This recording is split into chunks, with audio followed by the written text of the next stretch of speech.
the Manila Cathedral rang its bells in celebration of the election of Pope Leo XIV. For more updates, we have Mobile Journal Arles de los Santos. Arles?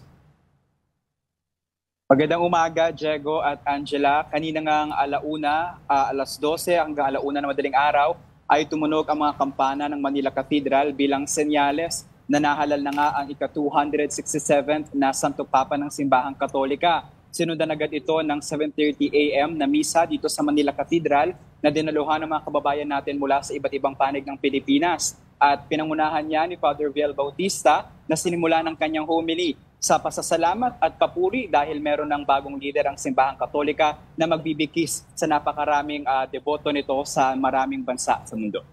Oo, may mga nakausap ka pa dyan, Arles, sa mga kababayan natin na nagsimba ngayon. At ano yung kanilang mga nararamdaman ngayong meron na tayong bagong Santo Papa?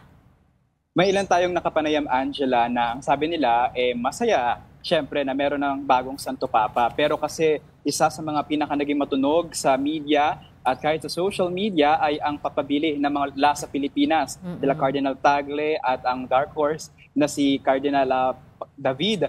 Pero kung sino man nga daw ang naging Pope at hinalal ng mahigit 89, kung di ako nagkakamali, 89 na Cardinal sa Vatican ay siyang karapat-dapat at pinili ng Panginoon na manguna sa simbahan.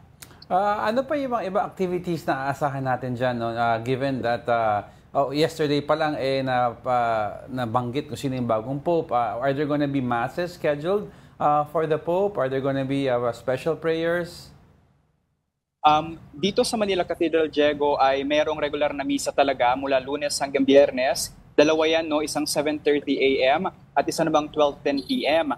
Pero ang kaibahan nito dahil nga nagsimula na ang conclave ay sa paunang mensahe ng pare na naglilid ay ang pasasalamat noong ngayon na napili na ang Santo Papa. Pero nung nagsisimula ang conclave ay ang dasal para sa magiging susunod na Santo Papa. Ngayong tanghali ay magkakaroon ng 12:30 p.m. Mass dito rin sa Manila Cathedral at bukas ito para sa publiko.